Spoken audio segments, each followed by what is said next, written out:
That's right. Greetings, fellow armchair Imagineers. Tiki here. And Blue Dragon 5.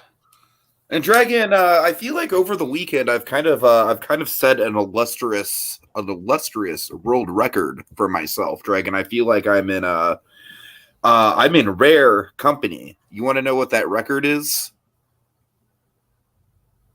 Sure. I might be the only person on the internet who actually enjoyed myself with Jurassic World Dominion. Considering your views on the first Jurassic World, that's rather surprising.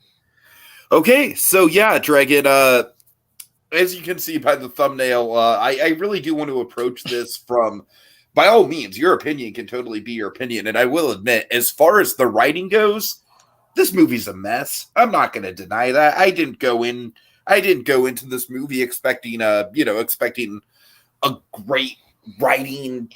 I don't know, expecting a great story. I feel like with the Jurassic World franchise, the idea of a great story has long since passed us by. But what I was going into this movie hoping for, Dragon, was basically two things. First and foremost, I really wanted to be satisfied with the original characters and how they were used. And secondly, I really wanted to see what kind of practical effects that we would be able to pull off. Dragon, honestly, this movie delivered both those things for me. Like, I am totally aware that this is not a great movie, right? I would put this. Honestly, it might be my favorite of the Jurassic World movies, but it's probably like objectively the worst from a writer standpoint. But Dragon, I don't know. I honestly don't know what else people were looking for from this movie. I really don't, because Fallen Kingdom to me is a movie where it's like I liked it. I liked Fallen Kingdom just because it was kind of different the first time I watched it, but yeah, it's really fallen off. And honestly, you know me, I've never been a fan of the first Jurassic World. It was kind of like a really hyped up movie in my mind. It was kind of like a childhood dream come true. And Dragon, rewatching the first Jurassic World, I got to tell you, there's a stark contrast between that movie and this movie. And that contrast, for me, visually, is that this movie has way more special practical effects in it. I don't care. And honestly, I feel like Jurassic World is just as badly written of a movie as this movie is. But Dragon, let's just set the tone here. I personally think that the original characters were handled about as well as they could have been, and I was very satisfied with them and how they were used. I really love Dodson as the main villain. Dodson, we've got Dodson here. I think that's a great callback. I think his death is just like a chef's kiss, like honestly, maybe like a top 10 moment in the entire Jurassic franchise for me. And I do think that the Lotus subplot, Dragon, this is going to be my most controversial opinion. All right, so buckle up. The Locust, yeah. I don't necessarily dislike it, and the reason why I don't dislike it is I feel like thematically it does tie back to the original source material of the Michael Crichton novel. And that's the thing with this movie, Dragons, that at heart, I feel like why I responded to this movie as positively as I did is that it's a great mix of we truly are giving a good homage to the original characters of the franchise in a way that I will objectively say, for me, is better than what the Star Wars trilogy did with its trio of characters. And we're also kind of paying homage to the original novel with, this is definitely bullshit pseudoscience to the nth degree, for sure. But I do think it's Michael Crichton-like pseudoscience. And, it's a bad plot, but I don't know. I see where they're going with it. And I'm excited to talk about Dodson in particular, because he is really kind of like the big thing for me in this movie that I responded positively to. And honestly, I think some people who are even Jurassic Park fans don't even realize that that's the guy. So, anyways, Dragon, suffice to say, I would give this movie an enthusiastic 7 out of 10 for me. Like, the writing is obviously the thing that's holding it back. The plot is pretty bafflingly stupid. But this, to me, is like the Jurassic Park 3 of the Jurassic World franchise, where it clearly isn't really taking itself too seriously. And it's just kind of a fun B movie with dinosaurs and characters that I like bouncing off of each other. And that's honestly about all I was hoping for. Let's see. We have Theme Park Priest in the comment. He says, no bots here, just Theme Park Priest. And Tom B says, hi guys, I also review of Tiki. I do like Dominion. I have an idea of why people are so negative about the movie. I'll save it for later. All right, so Dragon, very curious. What are your thoughts? Right. So I saw the draw to this film. I think like many people, I was kind of drawn to this movie with the whole like, hey, the original cast are coming back, like the characters I really wanted to see with Alan Grant and Ellie Sattler. They're finally gonna be back into the fold, and kind of appropriate, kind of maybe we're closing the book on. Of course, in Hollywood, we never close the book on anything, so probably an optimistic hope. But the fact is, like, hey, they're coming back. They're gonna have something to say. Sam Neill, awesome. And the biggest thing that really had me excited for the film, we talked this up a little bit here and there. We recapped one of these. The whole dinosaurs in our world thing. Basically, Alan Grant's and Ian Malcolm's nightmare has finally come to pass. It's a great sell for the movie if we're going to tell one more story. And what we had is we had that short film, like the 8-minute short film that you and we talked through that, I believe Trevorrow did, that kind of held people over during the pandemic. Like, it kind of gave them a taste like, well, here's the movie what would have come out. We're going to delay it a little bit. But yeah, I mean, there was that short film, and then apparently, and I saw this, there's like a deleted opening. It's not in the movie, and you can see like a few snippets of it that they cut out that's still there. Basically, the opening couple minutes of the movie, in which the T-Rex was going through like a drive-in theater. So, Oh, right, yeah. Some of those clips you can see in kind of the opening. They kind of sparsed it out a little bit, along with some of the stuff from the short film. So that's what I'm saying. Seeing those filled me with like, okay, this could actually be really good. And I was like, look, yeah, it's a very simple premise. How could they goof it up? It's just going to be we're dinosaurs in our world. And we got to deal with it now. Exactly. So that's So unfortunately, suffice to say, everything was kind of looking hopeful for me based on just like kind of keeping it to like, okay, saw the short film, saw the opening, and we have our guys coming back.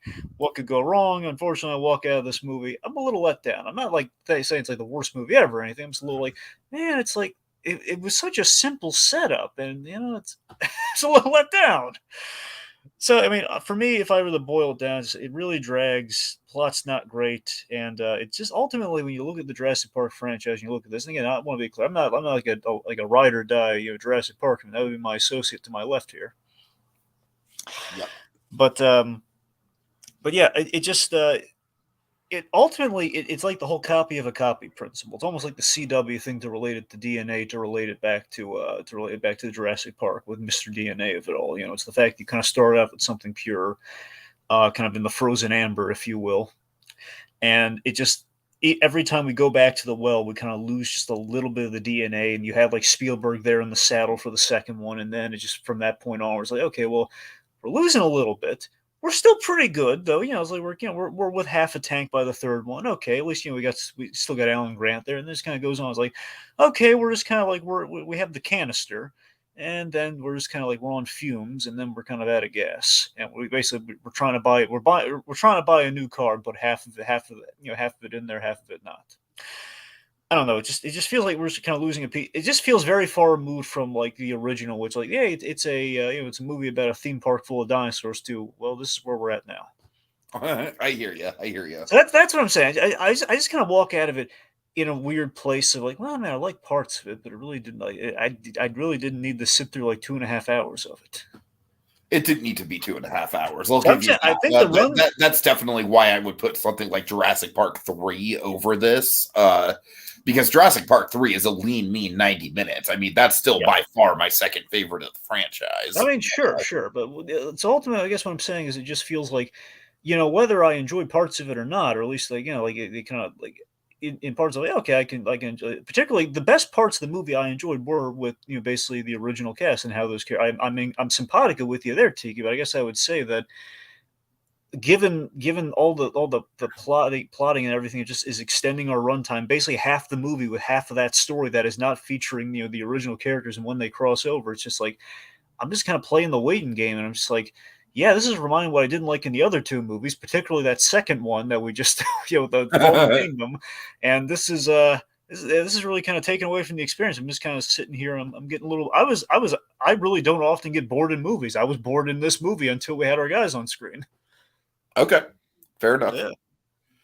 All right, so yeah, let's break it down.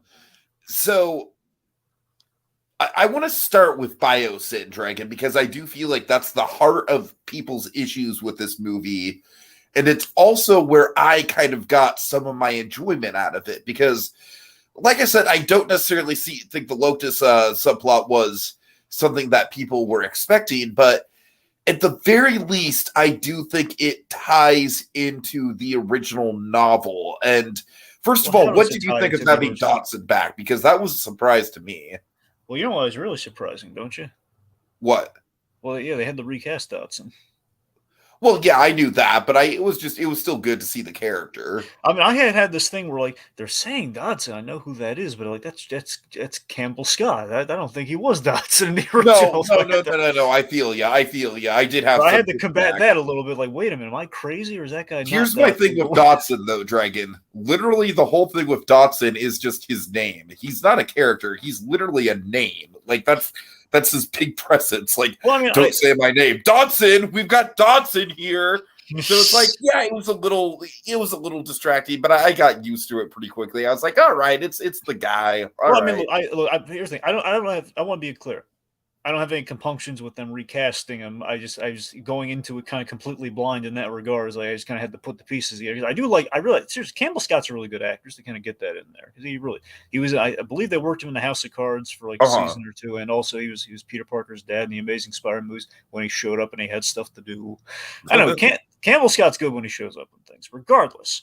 So again, if you're going to cast that guy, you couldn't do better than Campbell Scott. Yeah. That said, with the bias, Tiki, you brought up this book comparison. Like, how does the locust factor into things?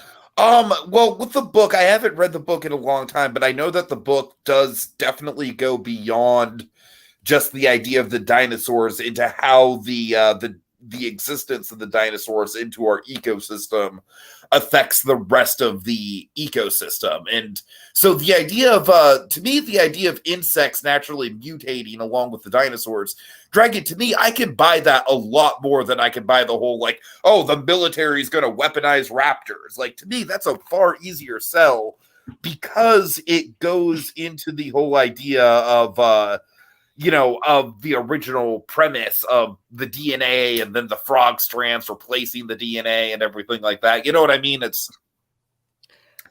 fits into the whole playing God tier and kind of like the the dangers of playing God. I don't know.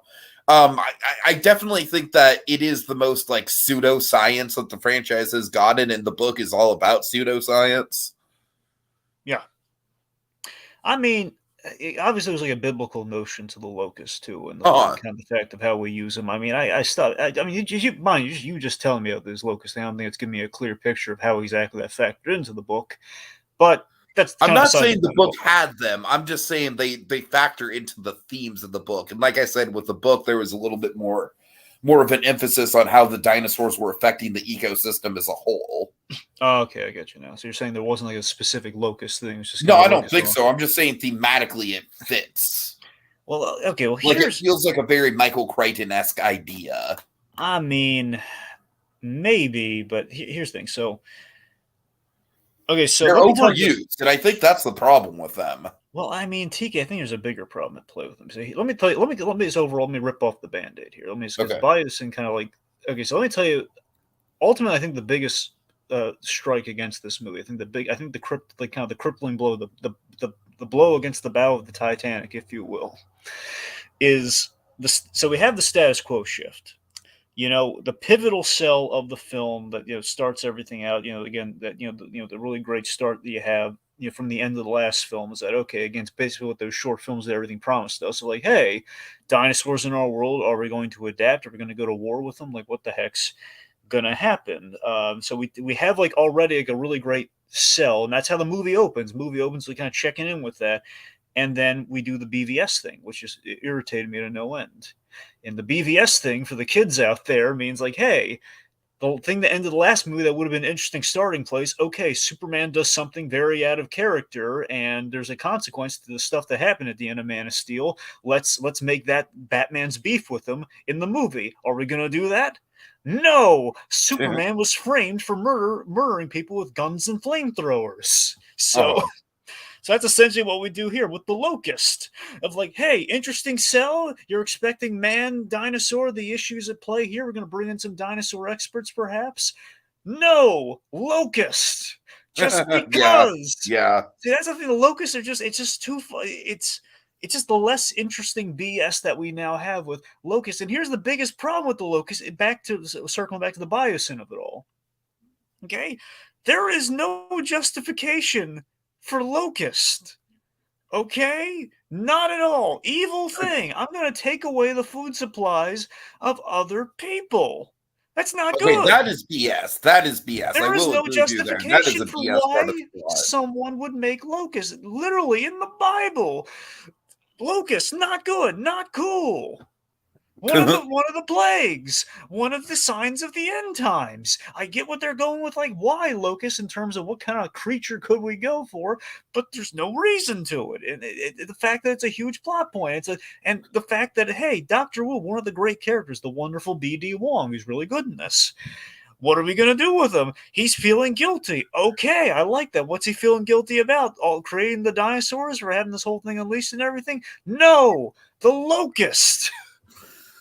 Okay, the really BS thing with Wu that I thought was how he essentially repeats the exact same mistake he made with the frog DNA. Yeah, not great. So that's what I'm saying. The Locust just kind of cripples the film to a large degree, and then you have just kind of the.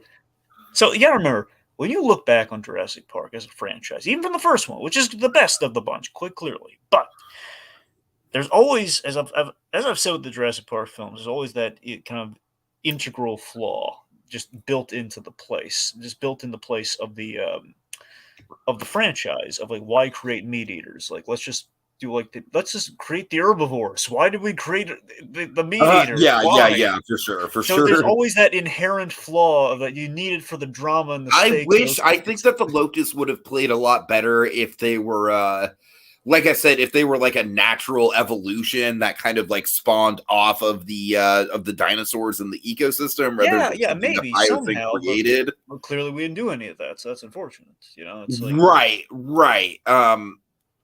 Let me ask you one thing. right, The Dotson death with the kind of the callback to Nedry.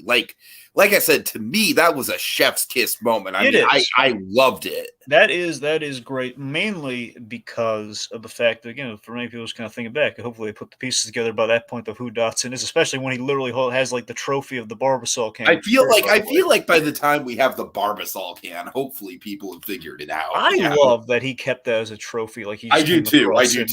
So that's the thing. So it's definitely here's the thing, Dragon. For me, I felt like the parody of the Red Letter Media Star Wars fans in this movie, where it's like, I know what that is. It's the Barbasol can. I clapped when I saw it. But beyond just that, I just love that. Aside from that's where it went all those years later. Beyond that, for me, it's just the fact that, like, okay, Dodson is the one who essentially started this whole thing, and that's his fate. Where he's the one who got Nedry, to steal the thing, which shut down the park, and then everything went haywire. But just the fact that he's going to die the way that Nedry did, given that he kind of put him on that path. That's perfect. Really I thought it was perfect, man. Yeah. Like that scene alone is like one of the big reasons why I'm like, all right, that scene gave me a lot of goodwill for this whole subplot. Well, that's what I'm saying, Tiki. Everything in connection, before the plot of the previous movies and just the plot of the world aspect comes into play. Our guys, in a situation with dinosaurs, is playing really well. Okay, so speaking of which, let's transition here. You know what I thought was total BS just right from the jump? The girl? Well, the girl's always been BS, Dragon, yes. Yeah. But, Claire is some sort of, like, she's involved in corporate espionage now. I'm like, okay, movie, all right. As if I didn't care about the Claire character before. Look, guys, let's just say something nice before we dig in. Just seriously. We all love Bryce Dallas Howard mainly as a director. She's a wonderful Right, director. right.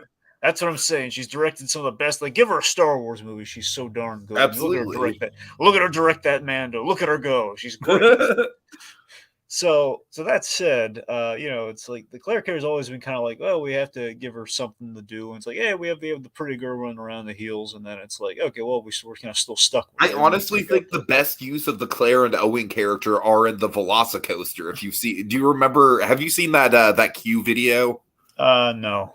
Where basically the whole idea of the Velocicoaster is that they literally built a roller coaster through the raptor paddock, and they're giving the safety spiel, and Owen is very, very noticeably like, this is a terrible idea, and everyone should get out of the line now. Don't fucking do this.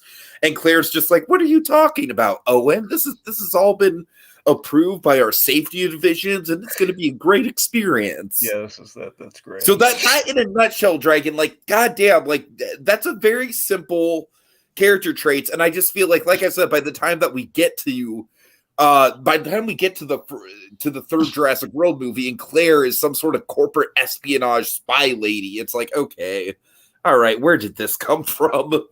Well, again, it's a response to the whole lady running in heels, which, in it came out 2014 or 2015? 2015. 2015. So, circa 2015. So it's like the last time you get away with that. Now it's like, no, it's like that, it's like that early 2000s period of the strong, independent woman all over again. Like, no, heels no more. Here's what she's going to do. Oh, God. We got to give her stuff. She's always going to be like a business lady. And then we're going to upgrade that to espionage lady. Yeah. Yeah. She's free in the animals instead of just doing it legally. I hate to say it, but Chris Pratt, honestly, performance-wise, everyone's kind of poo-pooing on Sam Neill, and we'll get to Sam Neill. I think out of the three, he's probably like the most wooden performance of the original cast, but I think he does a fine job.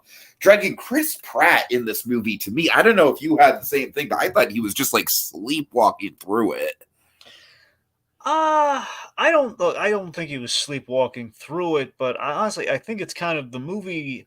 A part of me feels like the movie doesn't know who its main character is. I think a little bit of it is I think they're trying to say it's Maisie, but they don't know. And God, yeah, they are, and that's bad. But here's the thing, I think ultimately it's kind of like, I think technically it's Maisie, but being at war with Alan Grant as the main character, which Alan Grant should be the main character. Alan Grant absolutely should have been the main character. I think that's. I want to be very clear. We shouldn't. I don't think people, if they are saying this, they shouldn't blame Sam Neill. I think it's merely Sam Neill's in a position where he's basically. I think he was doing the best he could. Exactly.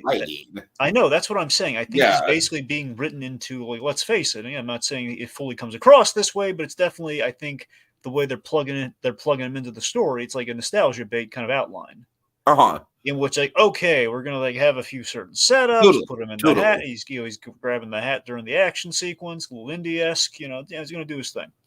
What's funny is I've heard criticisms of Alan Grant in this movie of like, oh, he's basically lame Indiana Jones, and I'm like, yes, like that's essentially who Alan Grant is as a character. Like, that's always been Alan Grant. Yeah. So, anyways, so, yeah, I don't know, man. For Owen, for me, like, first of all, let's acknowledge, Drake. Let's break down. I mean, I will defend a lot of this movie. The thing I will not defend whatsoever, and it's such a bafflingly stupid plot point that I just laugh at it. What is it? So you're telling me that they just plan on raising this teenage girl in the middle of the woods, and they're just expecting her to just live her life basically as a hermit and never sneak out. Dragging that whole conflict at the beginning where it's like Bryce Dallas Howard is like, oh, Maisie ran off again, and then Owen's just like, oh, I need to talk to her. That girl, what are we going to do? It's like, what are you fucking doing? I mean, look, so here, circling back to kind of like what's kind of some of the issues with that in the film is that I think on paper, and again, I was speculating this back during during Fallen Kingdom for like what a third movie could be, and in factory and like Sam Neill and the rest coming back, is that I think what they could have done. They didn't do, but they could have done. And what it seemed like, well, I mean, there's a potential chance at it. Like, if you go back to the beginnings of Jurassic Park, it's always about, like, that Ellie and and Alan were kind of contemplating having a family, perhaps, or contemplating kind of moving forward majorly in the relationship. Would have led to kids, which ultimately it didn't do, which always kind of like, oh man. But anyway, so I was rooting for those two crazy kids, and they ended up getting together somewhat. So it's a little victory. I'll take it. Dragon, I will admit, with the Ellie and Alan stuff, I did have just kind of like a beaming nostalgia when they were on screen. Like, these two were made for each other, and I'm so glad that they're finally getting together. There's a lot of satisfaction to take in that. So anyway, what I'm saying is, it feels like there was an opportunity to. Okay, so Owen and Claire are in a parenting position in which that might correlate to Alan and Ellie having a reconciliation of sorts, perhaps seeing shades of what they could have had. But again, we didn't like the main interaction we have, and there's a fun interaction, but again, none of that real estate taken advantage of. None of the real conversations you kind of wanted to hear is boiled down to, so I hear you train raptors. Okay, Dragon, let's bring that up because this is. I will admit that they did kind of fumble the ball on this one thing because me and the rest of the internet, Dragon, you included, we wanted Chris Pratt to be the 6-foot turkey kid. I was on the edge of my seat. I was holding my fucking breath, Dragon. I was holding my fucking breath. He said, "Wait a minute." The moment Sam Neill said, "Wait a minute, I know you." I was like, I know. It's like I'm waiting throughout this whole movie. Close. They were so close. I'm waiting through this whole movie, and they're finally on. They're not being chased by anything for a second, and they're having a chance to talk.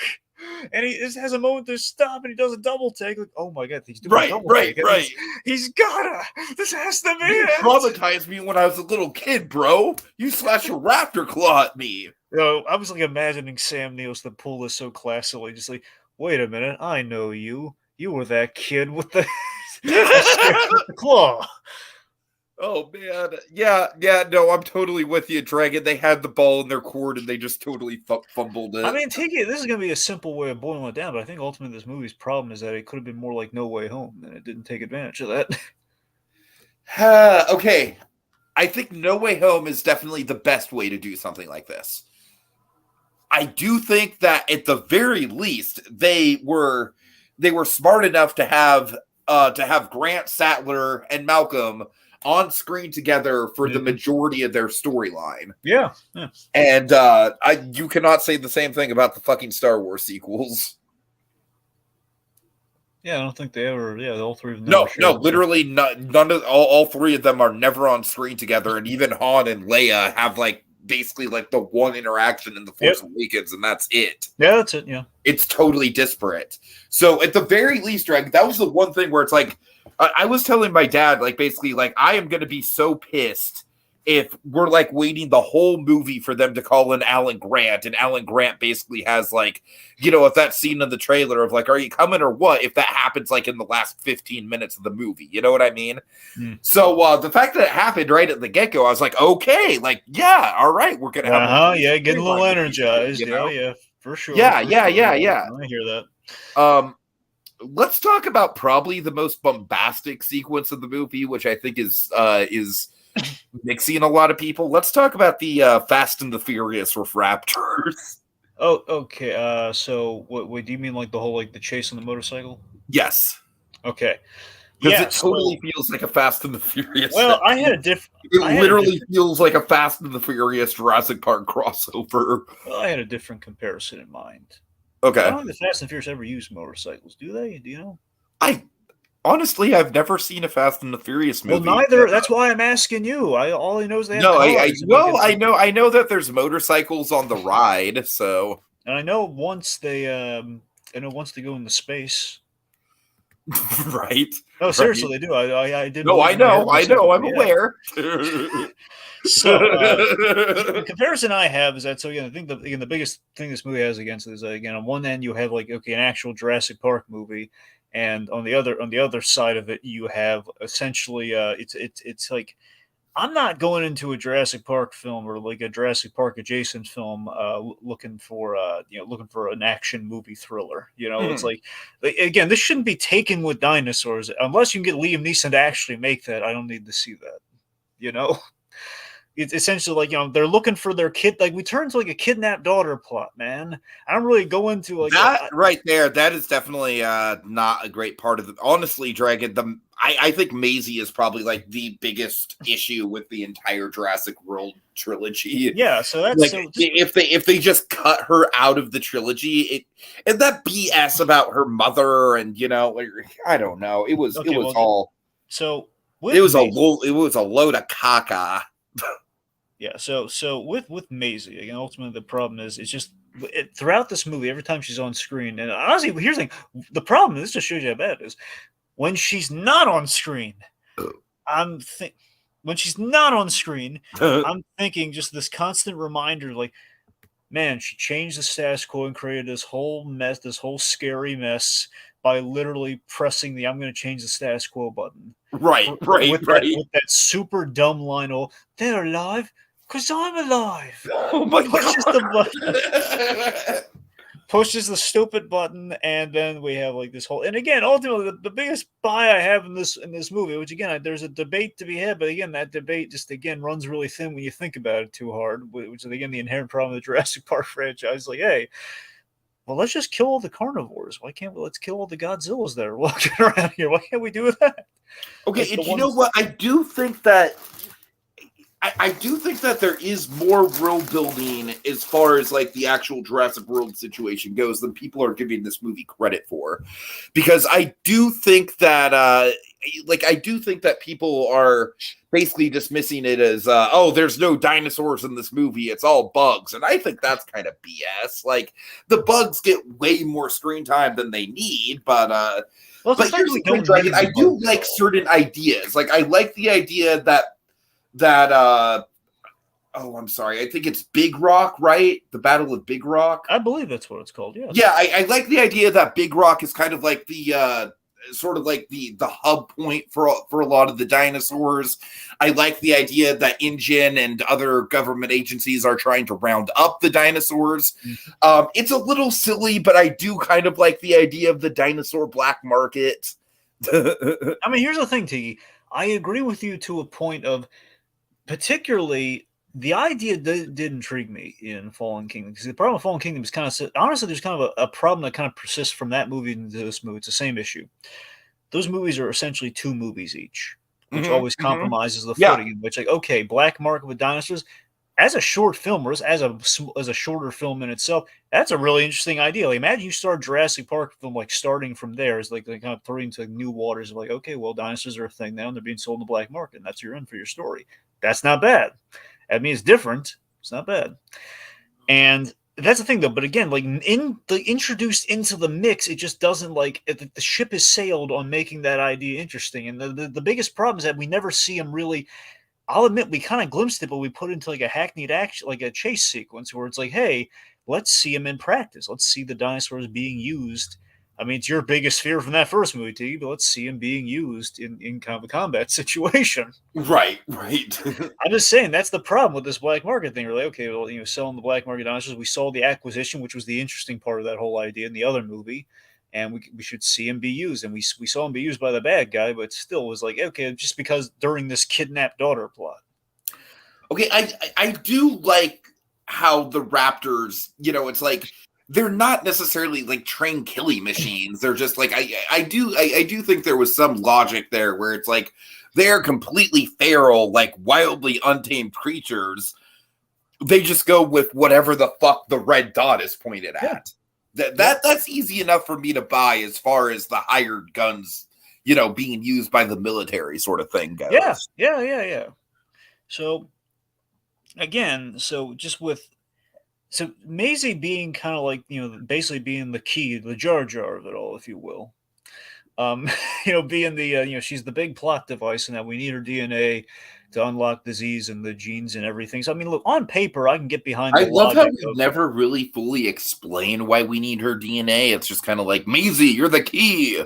Well, that's the thing. If you really think about it, it's like, I don't really get how she cures. I mean, I don't know that, either. like, I don't either. I legitimately, like, the whole time I was watching movies, like, I'm just gonna go with it because I'm that enjoying seeing the characters, but this doesn't make a lot of is at sense. the end of the movie, have like the one locust with like the stripe like Blue has, and then all the other locusts are either I don't know if it's like mating with it. I don't know if it's like gonna like breed with them. I don't know. I have no Now, idea. I will admit, BD Wong does sell that moment as far as Yeah, acting goes. Like, you can of see, like, course. you can kind of see, like, oh man, like I finally made this right. You know Mhm. what I mean? As I'm saying, Wong's killing in all the right ways here, Mhm. but it's just still the It's a pseudoscience. painfully underrated, underwritten role within the trilogy. Like, he honestly really should have been like the big bad who had like the Darth Vader style Uh redemption huh. arc. Every time he But shows up, though, it's always great to see him. it is, it is. Yeah. I love he just kind of calls out these like, "You stupid man! Look at what you've done! You made me put two and two together here, and it's made chaos." Mhm. So, Speaking of stupid man and chaos, I just got to acknowledge that Jeff Goldblum, I think, is like I think he's more in character in this movie than he was in the Lost well, World to Dragon. I be really fair, do. Goldblum never is out of character for being frank. I mean, honestly, I think the problem with the Lost World is that I feel like they lean too hard on him being traumatized by the events of the first movie to the point where I feel like he lost a lot of his edge. Whereas in this movie, like, he's right back to, like, he doesn't miss a beat, man. He's right back to just like, it's obviously not as iconic as the original's lines because how can it be? That's an impossible task. But it's so fun to see him. I loved him during that coffee scene, like doing like the fancy cappuccino scene where he's just kind of being all suave and he's basically sneaking her the plans. Well, basically giving her One the element of the plot that made me laugh is that literally they like InGen, or I'm sorry, Biosyn just has Ian Malcolm on hire just as like basically like a rock star just to hang out there. I mean, pretty much, yeah, just to basically give him like the Just like, buzz of like, oh, Ian Malcolm's on board with honestly, this. Dragon, that's okay. I got to admit that type of writing is the stuff that kind of like makes me lean into like the B movie, like this is fun because it's so ridiculous kind of territory. Right. Where it's like when I heard that, like basically, like, yeah, we love Ian Malcolm, we pay to have him hang around because he's like the rock star of the community. I'm like, okay, this is fucking like they literally have no reason for Malcolm to be here, but whatever. I'm excited to see him anyways. Listen, my favorite part of it was just the fact that like Alan Grant's having this just kind of mixing it up with the cappuccino guy. Right. It's just like, no, I didn't raise my voice at you. Just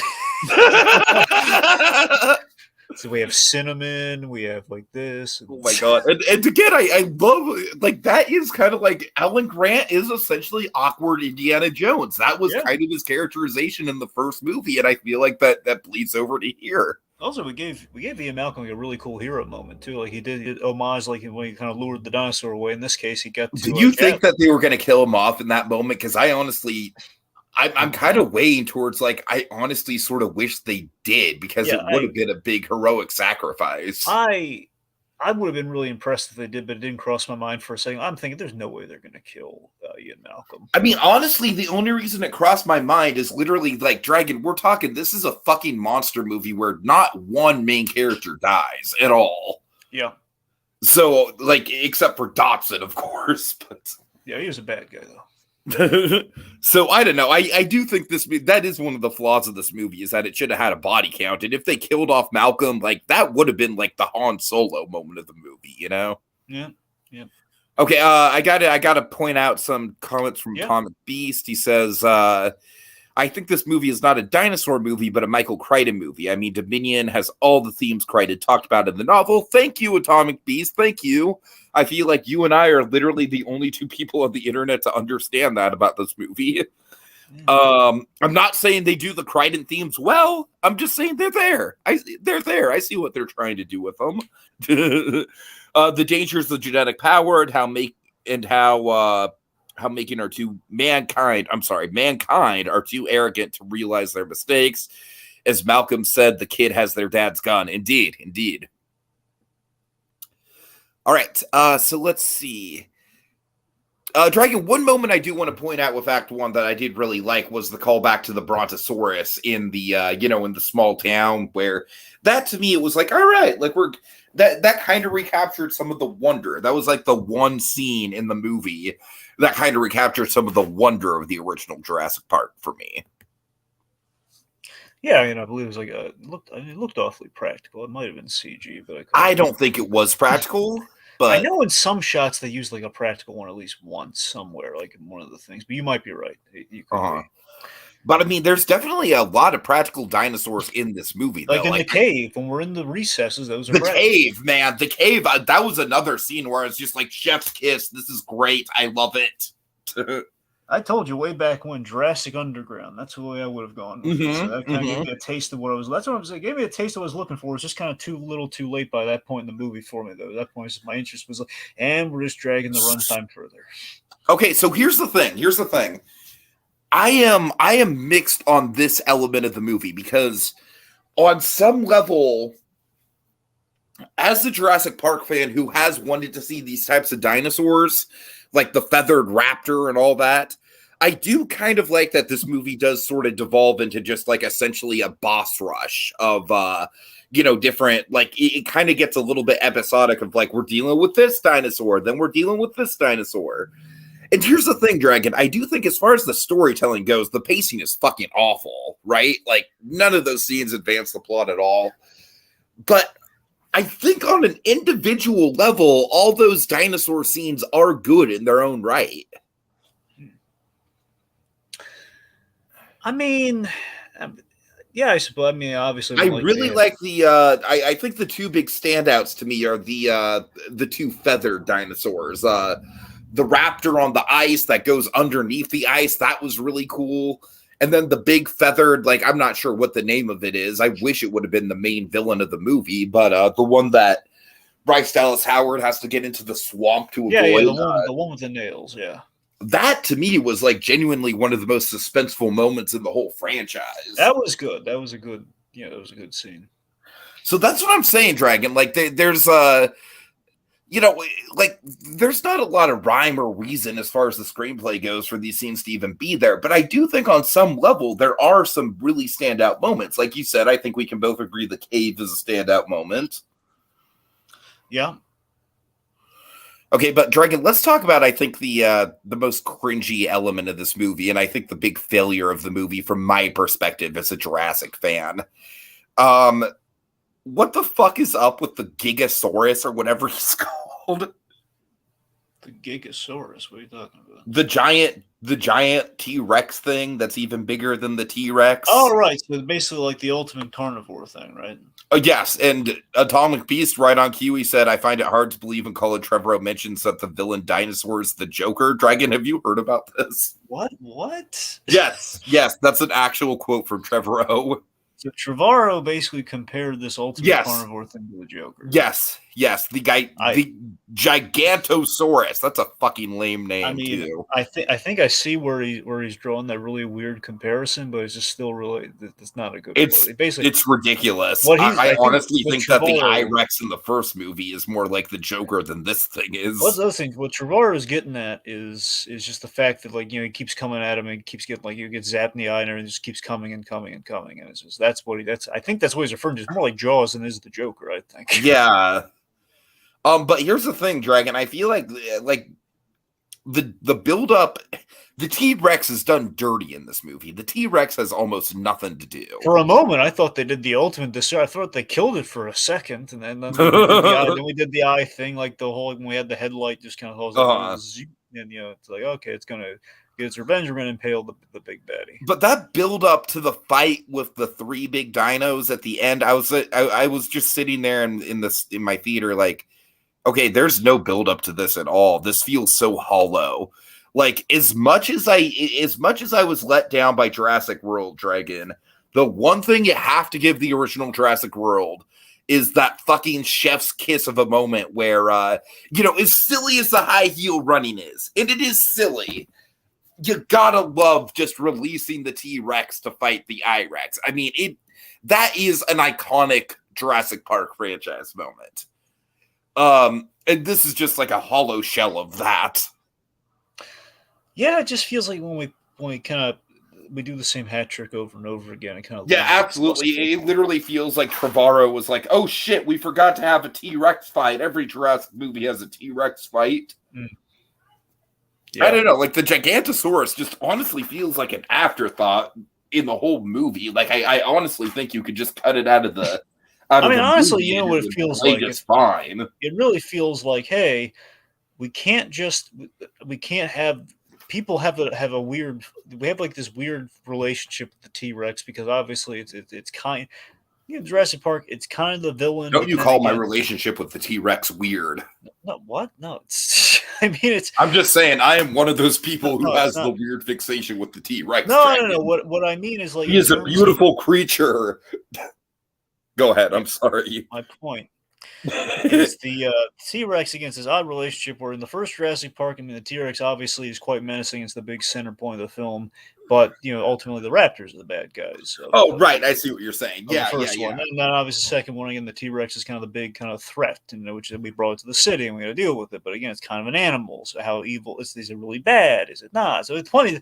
That's a relation in terms of there's like a great fondness Uh-huh. for the T-Rex, but it's not quite in a villainous light. So we find these positions in which okay, so we have to have the T-Rex fight because people want to see the T-Rex, but we can't quite have. It's like it's a Godzilla versus a monster thing where Godzilla has historically been a bad guy, but then it becomes like yeah, we love Godzilla, yeah, go blast him. So when we get to this point of like we can't simply have the T-Rex try to eat our guys again. We can't just simply do that because they can't stab it in the eye and like light on fire and zap it and all that sort of stuff because we don't want that to happen to the T-Rex. We like the T-Rex. So we're gonna have this different dinosaur that's like the bigger, badder version of the T-Rex, and then the T-Rex is gonna help kill it. Right, So right. that's the Yeah. logic there. That's why we have to kind of invent like a new Indominus Rex. The Indominus Rex has like that cool Homelander thing about it, where Indominus Rex did not have a mother, which is why it's so screwed up. That's what's cool about the Indominus Yeah, Rex. again, the Indominus Rex actually has some character to it. Yeah, Like that's the how it thing. fucks with the people with the camouflage and everything. Yeah, that's what I'm saying. Like each of the dinosaurs, with the exception, this one, the only cool thing about this one is literally just when is the introduction of it. That's all they have when they say like it's like if all of these dinosaurs actually simultaneously are saying like it's the most carnivorous dinosaur ever. Uh-huh. Like that's all it's got in this corner where you have like you saw the militia the other hybrid one that basically did like the little Looney Tunes smile at the camera and then killed the guy. Right, right, right. And then before that, the Indominus Rex has all the stuff applied to her. There's a menace. It's I don't know. And subsequently, each one kind of had like again, we keep diluting the dinosaur. Is ultimately what happens. Our big dinosaur threat. I hear you. So Dragon, I will admit, as much of a disappointment as it was that they fumbled the ball on the whole 6-foot turkey kid thing, there is a little bit of this is like a Diet Coke version of Avengers Endgame where we got all the Jurassic, like it's totally like a lame version of Avengers Endgame, but it's still like it still gave me a little bit of thrill to see them all together. I think Diet Coke it might be a little generous. I think you're thinking of Diet Dr Pepper. Let's go with Diet Shasta Cola, Dragon. Okay, there you go. Diet generic Shasta. cola. All right, Diet Shasta Cola. There you go.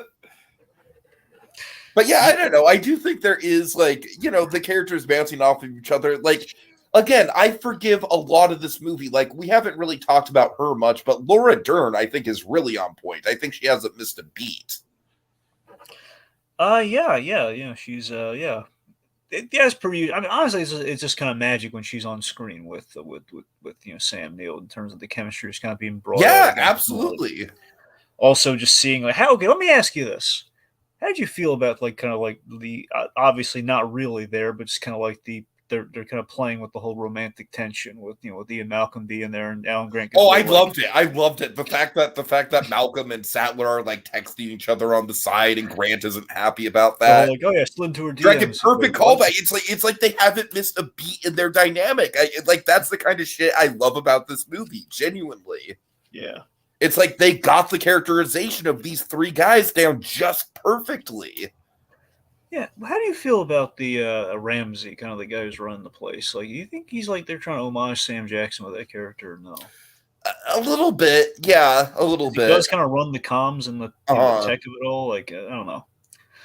Also, did you notice we had an homage? We had, not just with the death, we had kind of an homage to Wayne Knight with a Nedry looking guy. I did notice that. Yeah, I almost kind of wish we would have had an you didn't say the magic words just for kicks.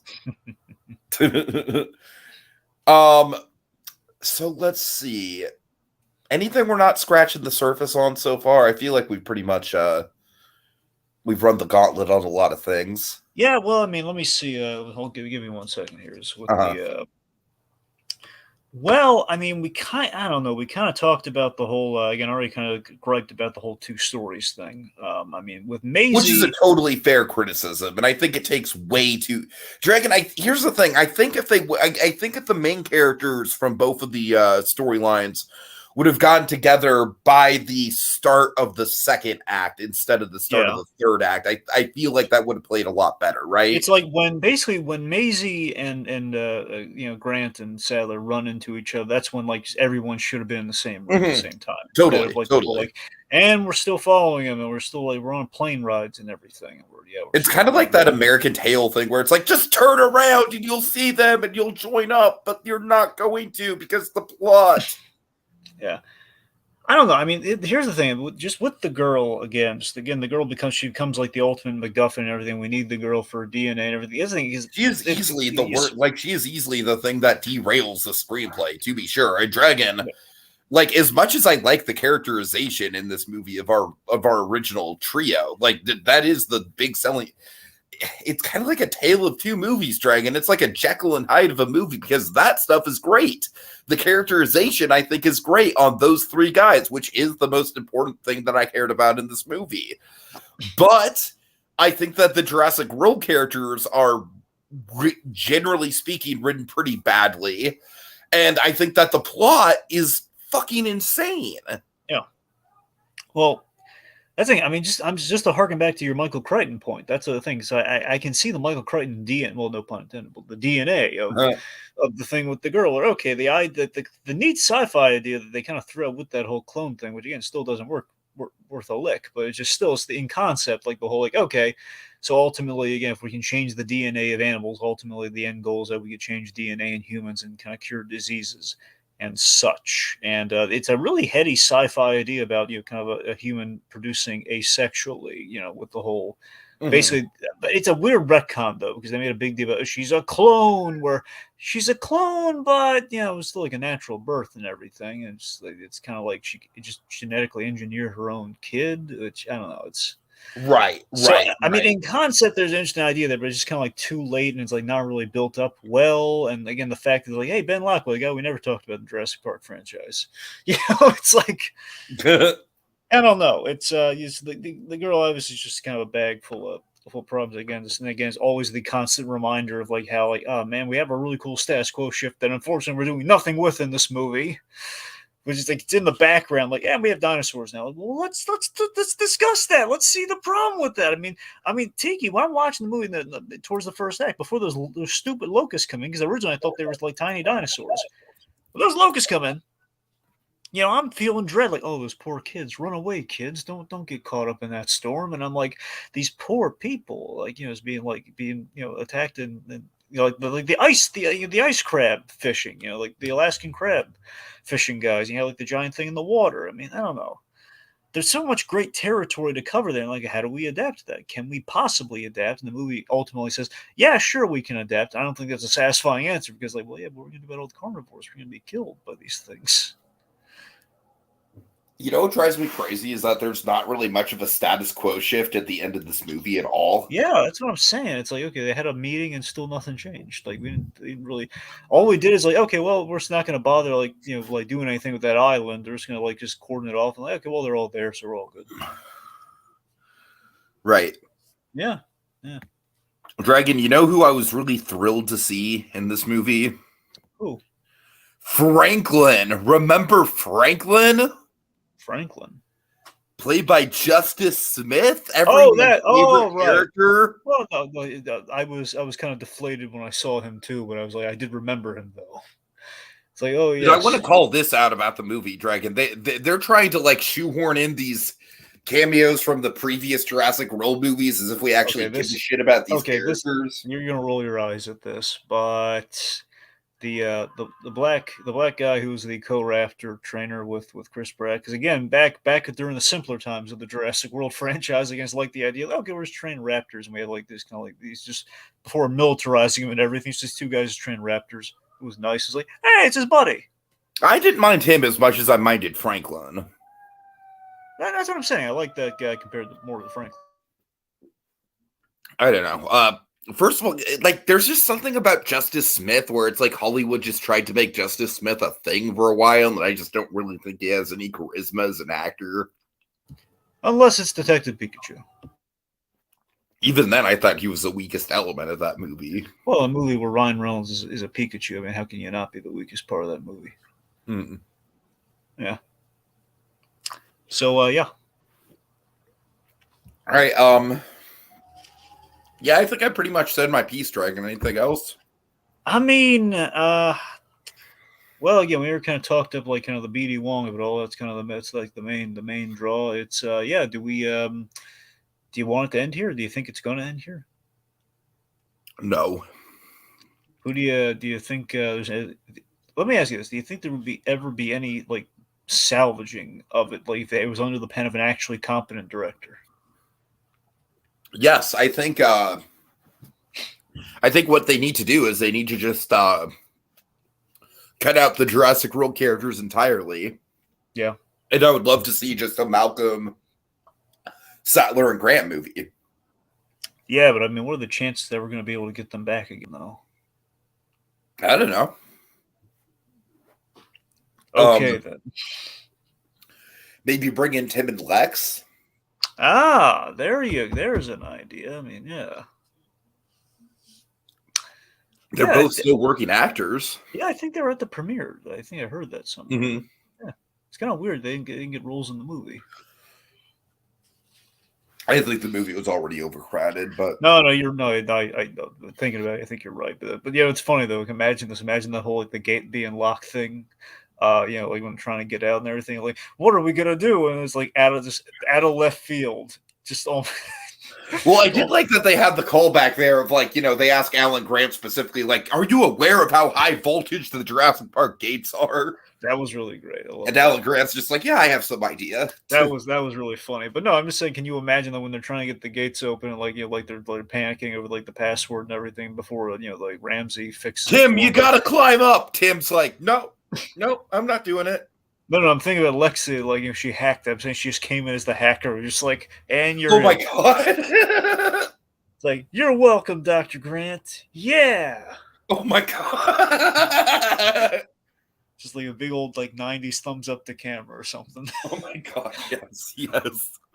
And the hacking is still like just like the weird like '90s hacking that we see in the original movie. Like Ramsey's like panicking, like, oh, I can't crack it. Move aside, man. Oh god! Little click clack. That's good. Then they're saved.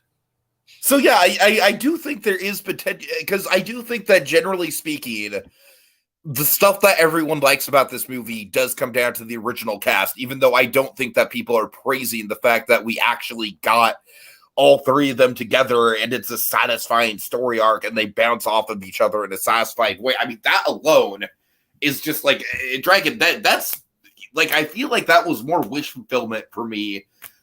Like, I will say this, I feel like this lived up to the wish fulfillment of seeing those three characters together again way better than the original Jurassic World lived up to the whole wish fulfillment of seeing the park in action.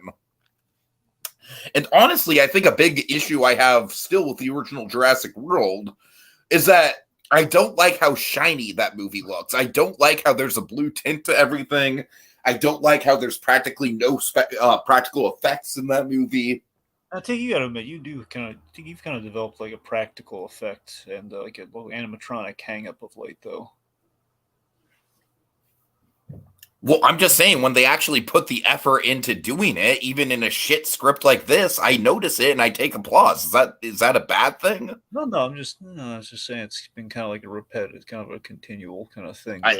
Dragon, first of all, I don't think it's been as of late. I feel like I've always had that. No, you're right. I was trying to make it a little less glaring, but yes. All right.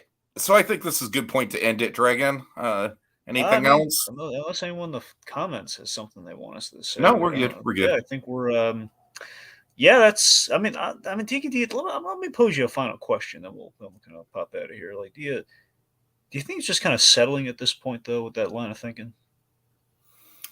Uh, yeah, in a way, but as a Jurassic Park fan, I usually feel like I'm in an abusive fan relationship where it's like I always get excited for the movies, even though I know they're going to disappoint me. So in that regard, Dragon, I very much limited my expectations to just like, you know what, as long as they have the original characters bouncing off each other in a satisfying way, I'll be happy. And Dragon, I don't know, like here's the thing. I feel like I'm still cynical, but I feel like I've become less cynical in the fact that like when I go into movies like this, I think just my expectation was a reasonable expectation that the movie met, right? Like I didn't go into this expecting like, oh, this better recapture the magic of the original film because I knew it wasn't going to.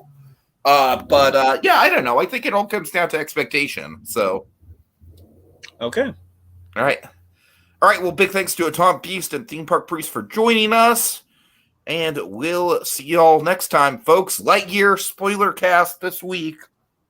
Yeah. All right. Dodson! We've got Dodson here! There's Barbasol in my pie.